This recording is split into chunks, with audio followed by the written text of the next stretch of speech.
On the first day of November, in the momentous year of 1700, the great bells of Madrid's cathedrals did not ring out in celebration, but tolled a slow, somber death knell. They mourned the passing of a king who, for the entirety of his 39 years, had existed in a state that could only be described as more dead than alive. This was the end of Charles II of Spain, the final, tragic monarch of the Spanish Habsburg line. His death was not a sudden event, but the long-awaited conclusion to decades of profound physical, mental, and spiritual suffering, a torment so complete that it left the most hardened and experienced physicians of his time in a state of shock and disbelief. The demise of Charles II signified far more than the mere end of a powerful dynasty. It was the final, horrifying chapter of one of the most catastrophic genetic experiments, unintentional though it may have been, in the annals of European royalty. Charles II was not felled by a common illness or a wound sustained on the battlefield. He was a man whose fate was sealed before he drew his first breath, a victim of generations of systematic inbreeding that had meticulously crafted a human being so genetically fragile, so profoundly compromised, that his survival beyond the cradle was considered by many to be a miracle in itself. This narrative is not simply the chronicle of a monarch's death. It is a cautionary tale, a stark exploration of how an aristocratic obsession with the abstract concept of blood purity can lead to the literal and figurative destruction of a royal lineage. It is the story of how a line of powerful emperors and conquerors could, through its own marital practices, devolve into producing a pathetic, tormented creature who struggled to perform the most basic functions of a human being. Prepare to uncover the grim reality of how the last Spanish Habsburg was transformed into a living, breathing symbol of the unimaginable horrors of royal inbreeding, a walking testament to a dynasty's self-inflicted doom. To truly comprehend the terrible and protracted end of Charles II, we must first journey back to its source, to the genetic maelstrom that was his conception. On the 6th of November, 1661, a male heir was born to the Spanish throne, a boy who would later be known by the whispered, fearful moniker of Carlos el Hechizado, Charles the Bewitched. Yet, the curse that plagued Charles was not of a supernatural origin, spun from spells or demonic influence. His affliction was the direct, predictable, and devastating outcome of centuries of relentless intermarriage between the closest of relatives within the House of Habsburg. Charles was the son of King Philip IV of Spain and his own niece, Mariana of Austria. This union alone, between uncle and niece, would be cause for concern in any family. But for the Habsburgs, this was merely the final, fatal layer upon a towering edifice of consanguinity. For 200 years, the Habsburgs, in their quest to consolidate power and preserve their vast territories, had married almost exclusively amongst themselves. Cousins married cousins, uncles married nieces, and aunts married nephews with such regularity that their family tree ceased to resemble a branching, healthy structure. Instead, it had become a gnarled, twisted, and inward-growing shrub, where every branch turned back upon itself, strangling the new growth before it could ever reach for the sun. The goal was to keep the royal blood, the sangre azul, pure and contained within the family. The result was the creation of a genetic echo chamber, where recessive, harmful traits were not only preserved but amplified with each successive generation, culminating in the tragic figure of Charles II. Modern genetic science, with tools unimaginable to the 17th century Spanish court, has allowed us to quantify the extent of this disaster. Analysis of his lineage reveals that Charles II possessed an inbreeding coefficient of 0.254. To put this staggering number into perspective, it is significantly higher than the coefficient of a child born from a union between a brother and a sister, which stands at 0.25. In essence, Charles was more inbred than the offspring of an incestuous pairing. His genetic heritage was a hall of mirrors. His ancestors appeared repeatedly throughout his genealogy with alarming frequency. The powerful Emperor Charles V, for instance, was present a staggering 16 times in his family tree. His great-grandmother, Joanna of Austria, was also his grandmother. His grandfather, Philip III, was also the father of his mother. This genetic redundancy reached absurd levels, as if nature, constrained by the limited pool of available DNA, was forced to construct the same person over and over again, each time with diminishing returns. The catastrophic results of this lineage were brutally evident from the moment of his birth. Charles's physical deformities were numerous and severe. His head was grotesquely large and disproportionate to his frail body. He was born with the most extreme example of the infamous Habsburg jaw ever recorded. This severe mandibular prognathism was so pronounced that his upper and lower teeth could not meet, making the simple act of chewing an almost insurmountable task.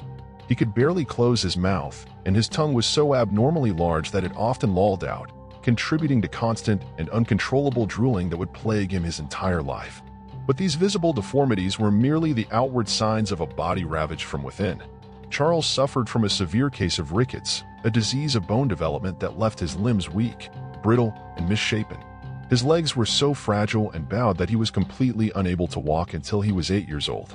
Even after he finally gained the strength to stand, he could only move with excruciating difficulty, his every step a painful shuffle, always dependent on the support of a cane, the wall, or the arms of his ever-present servants. His physical growth was stunted, leaving him short, lame, and perpetually weak. The impairment was not limited to his body. His mental development was equally and tragically delayed.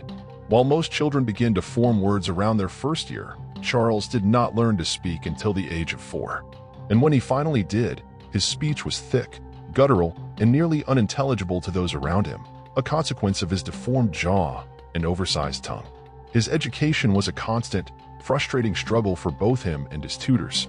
He possessed a short attention span and found it incredibly difficult to grasp even the most basic of concepts. Reading, writing, and arithmetic were monumental challenges. While he was by no means a fool, his mind was trapped within a body and brain that refused to function properly, a prisoner of his own inherited biology.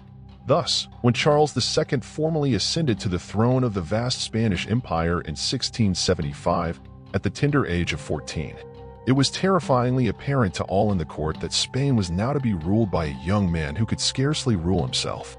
His reign would be a mere formality, a puppet show where powerful ministers and ambitious advisors pulled the strings, directing the fate of a global empire while its king remained a distant, pathetic, and purely decorative figurehead.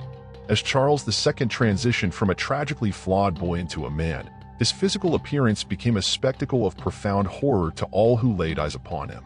The royal court of Spain, once the glittering center of global power, now housed a monarch whose very presence induced a mixture of pity and terror.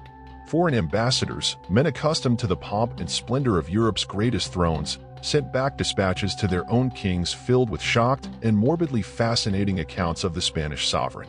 The French envoy, a man of refined courtly sensibilities, wrote with blunt horror that King Charles was so ugly as to cause fear, and that he appeared to be of failing health. The English ambassador's report was even more grim, noting that the King of Spain seemed more dead than alive, a ghostly figure haunting the halls of his own palace. His facial deformities, already severe in his youth, had only grown more pronounced with age. The Habsburg jaw, that infamous genetic signature of his dynasty, had become so extreme that he was physically incapable of chewing his food.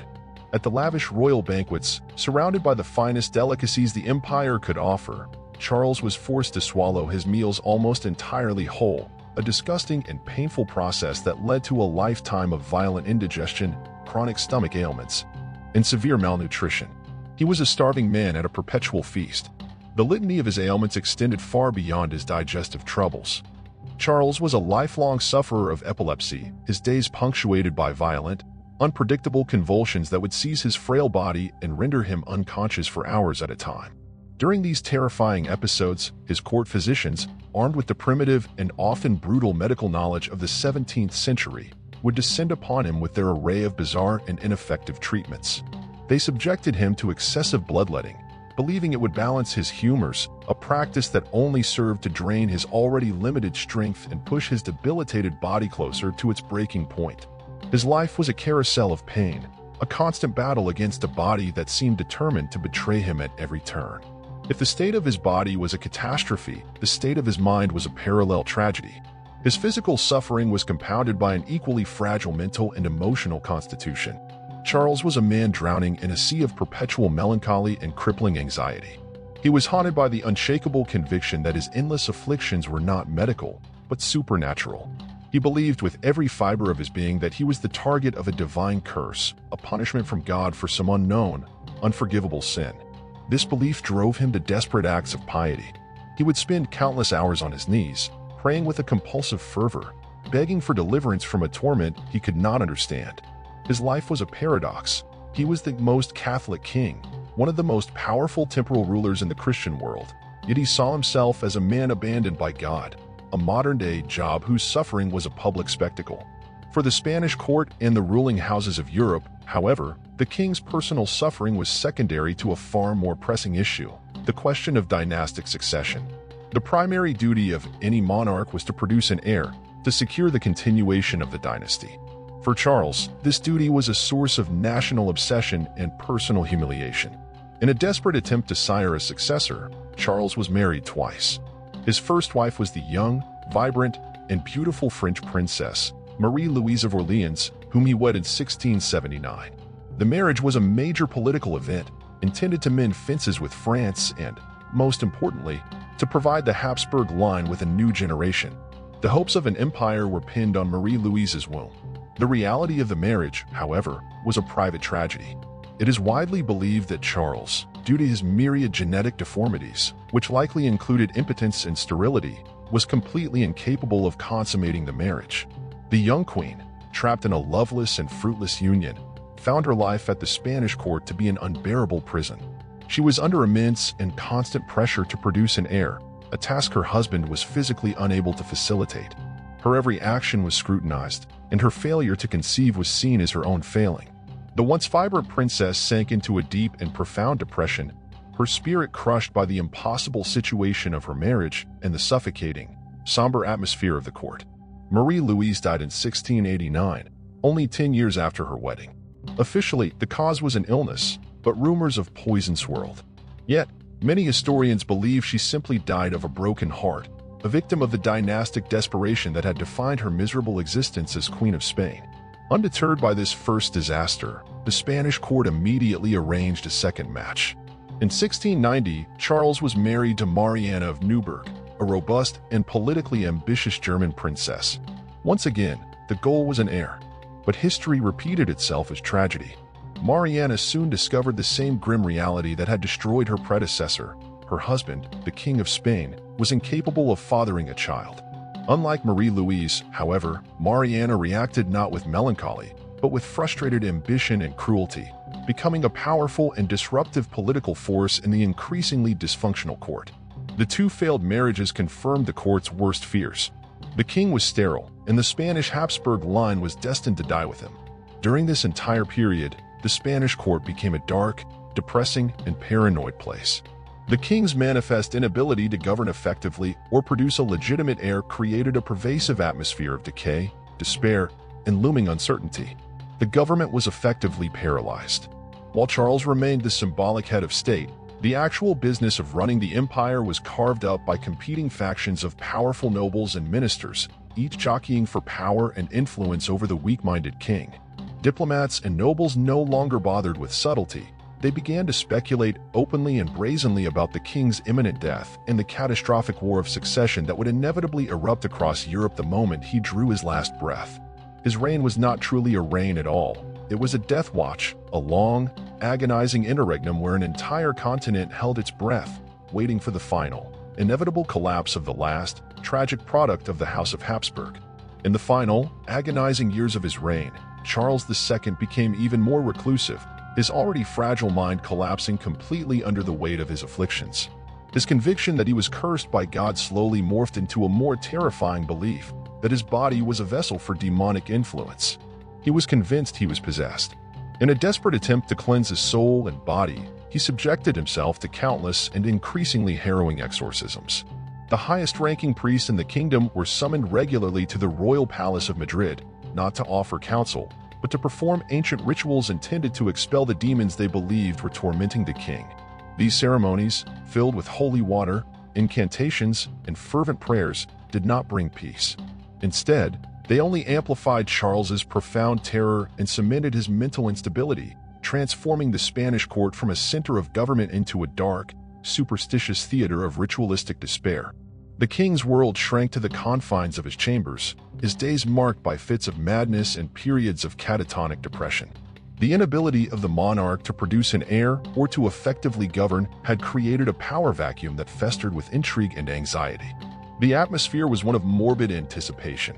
Nobles and foreign diplomats openly gambled on the date of his death, their whispers plotting the future of Spain while its king was still alive, lost in his own private hell.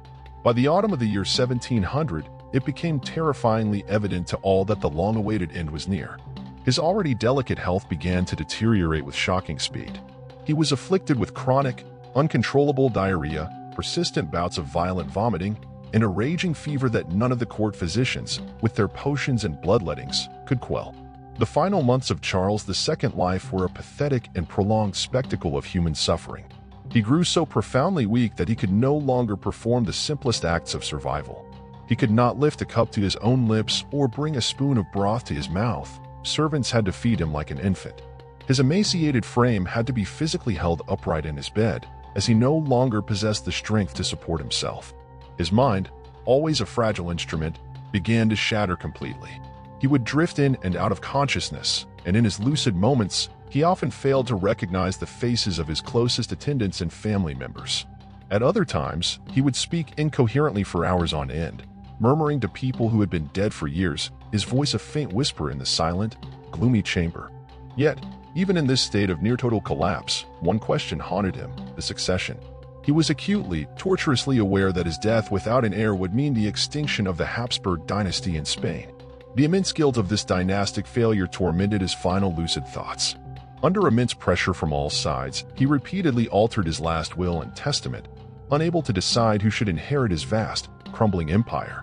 Finally, just days before his death, in a moment of clarity or perhaps ultimate despair, Charles named his successor, Philip of Anjou, the grandson of his great rival, King Louis XIV of France.